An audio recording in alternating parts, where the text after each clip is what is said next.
ประเด็นเนาะมันนี่มาดูในเกมตัวน้องฟรีไฟเนาะมันนี่เขาจะมาซุ่มชุดเนาะชุดใหม่เนาะชุดใหม่เนาะก็มีบัตรฟรีอยู่15 ใบเนาะอันนี้รูปช่องมาเกมเนาะมาเสี่ยงดวงเลยเนาะมาสิได้บ่เนาะไปเลยเนาะอย่าลืมกดไลค์กดแชร์กดติดตามมาเด้อเพื่อเป็นกำลังใจเนาะไปเลยเนาะ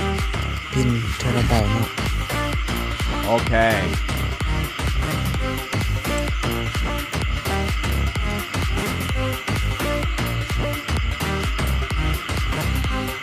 โดยสกิลหมอกคงเนาะชิ้นส่วนของจงจับไปต่อกันเลย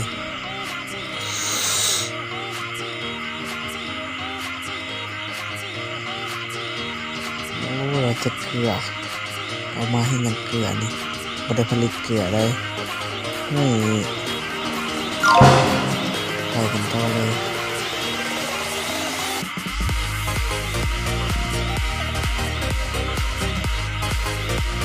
เบเกอร์เนาะส้มสูงตำรวจสาวเนาะ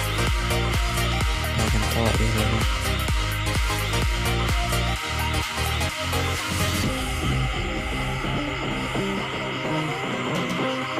เอาเกลือมาหยักถามดูงานค่อยบ่ได้ผลิตเกลือจะเอามาหยักเกลือนี่จะทำเกลือมาเอาของโหดมาก็ได้เลยนะใจหายแล้วไปกันต่อ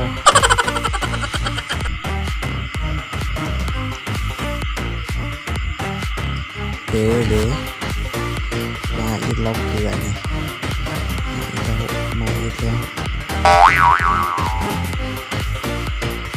ไปกันนี่เลยรอบเกลือมานี่เพื่อตีไปกันเลยเนาะกวนจะเส้นเนาะ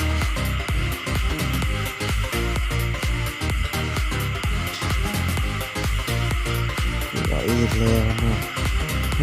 ใจหายแล้ว10 ใบเลยต่อยกันเลยเนาะ10 ใบเลยเนาะปาเดียวเลยตูม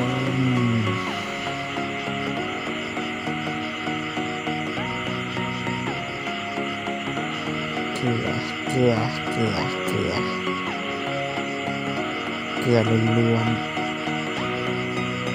ล้วนเลยจังหวะนี้ค่อยผลิตเกลือละ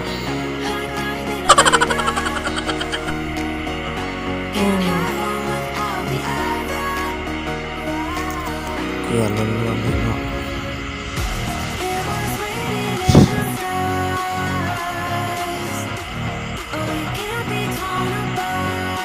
เดี๋ยวไอ้เนี่ย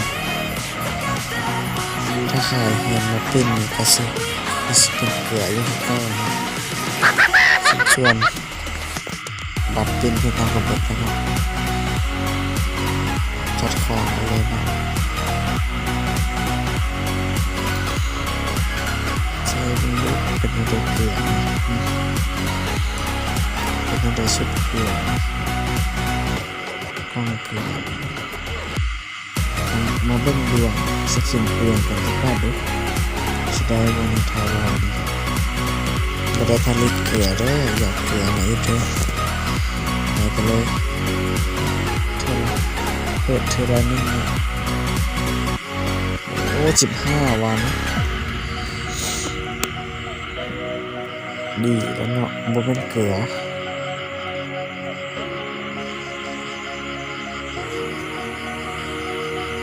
15 วันเนาะ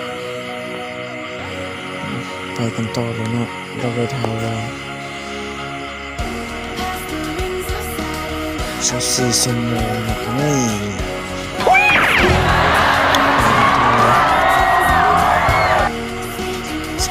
วันไปแล้วก็3 วันมีเจ้าของเก็บเกลือเลย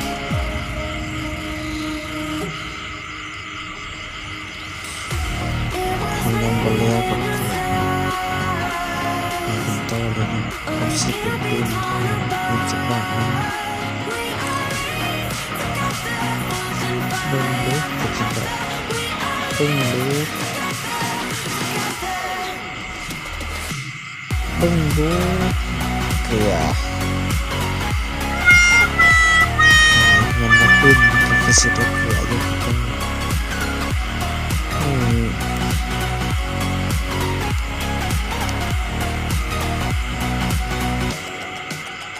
ได้เครื่องมันหมุนเขาจะเชื่อนะ